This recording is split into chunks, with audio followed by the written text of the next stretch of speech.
শোণিতপুৰৰ ৰঙাপাৰাত পুনৰ সংঘটিত হৈছে লাভ জিহাদৰ দৰে এক ঘটনা। হিন্দুৰ পৰিচয়েৰে এজন ইছলাম সম্প্ৰদায়ৰ যুৱকে প্ৰেমৰ জালত পেলাই এগৰাকী আদিবাসী সম্প্ৰদায়ৰ যুৱতীক বহিৰাজ্যলৈ নি থকাৰ সময়তে অভিযান চলাই যুৱকজনক আটক কৰে ৰেলৱে আৰক্ষীয়ে।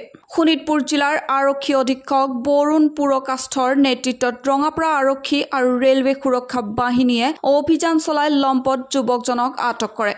নিজকে অজয় কৰ্মকাৰ বুলি ভুৱা পৰিচয় দি হাতীবাৰী চাহ বাগিচাৰ যুৱতীগৰাকীক পলুৱাই নিয়া যুৱকৰ প্ৰকৃত নাম হৈছে ইছমাইল আলী। ঘৰ ঘোঁৰামাৰী মিট ছাপ্লাইৰ ভৰালি বস্তিত। অভিযোগ অনুসৰি ইছমাইল আলীয়ে বিয়া কৰোৱাৰ প্ৰলোভন হিন্দু সম্প্ৰদায়ৰ 18 বছৰীয়া যুৱতীগৰাকীক প্ৰথমতে ঢেকিয়াজুলিৰ পৰা বাছেৰে কোচবিহাৰলৈ লৈ যায়। তাৰ পাছত দুয়োজনে অৱধ আছাম যাত্ৰীবাহী ৰেলেৰে বিহাৰৰ অভিমুখে ৰাওনা হয়। ঠিক তেনে সময়তে ৰঙাপাৰা আৰক্ষীয়ে বহিৰাজ্যৰ ৰেলৱে আৰক্ষীৰ সৈতে যোগাযোগ কৰাত সমষ্টিপুৰত যুৱকজনক আটক কৰে আৰু যুৱতীগৰাকীক উদ্ধাৰ কৰিবলৈ সক্ষম হয়। ইফালে বজৰং দলৰ জিলা সমিতিৰ সভাপতি গৌতম কৰে ধৃত যুৱকজনক উচিত শাস্তি দিবলৈ জিলা প্ৰশাসনক দাবী জনায়। ৰঙাপাৰা আৰক্ষীয়ে লম্পট যুৱকজনৰ বিৰুদ্ধে 72/24 নম্বৰৰ এটি গোচৰ ৰুজু কৰে আৰু জেল হাজতলৈ প্ৰেৰণ কৰে। ভৰলি বস্তিটোত কি নামটো? ইছমাইল আলী। হিন্দু পৰিচয় দি ছোৱালীজনী লৈ গৈছিলে নেকি? ছোৱালীক সঁচা কথা কৈ কিনে লৈ গৈছিল। ছোৱালীজনী কৰ হাতীবাৰীত। হিন্দু নাম বুলি কৈছিল। ছোৱালীক মই সঁচা নাম কৈছিল, সি মানা কৰিছিলে, মই কোৱা নাই। তাৰ মা দেউতা ক'ত লৈ গৈছিল? বিহাৰ লৈ গৈছিল।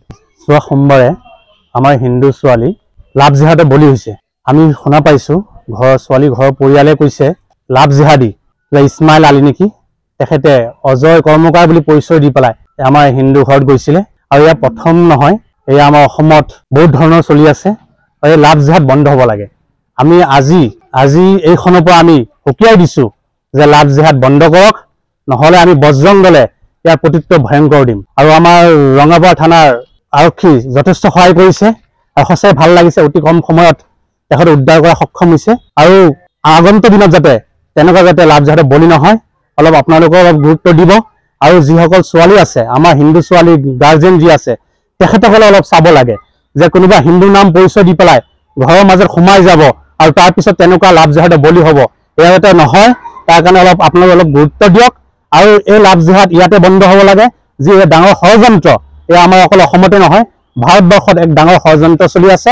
এই ষড়যন্ত্ৰ বন্ধ কৰিব লাগে, ইয়াৰ প্ৰত্যুত্তৰ দিব লাগে। অকল আমি বজৰং দলেই নহয়, আমাৰ যি হিন্দু সমাজ আছে, সনাতন সমাজ আছে, সকলোৱে মিলি বিভিন্ন জাতি জনগোষ্ঠী চবে মিলি পেলাই ইয়াৰ আমাৰ প্ৰত্যুত্তৰ দিয়াৰ সময় আহি পৰিছে।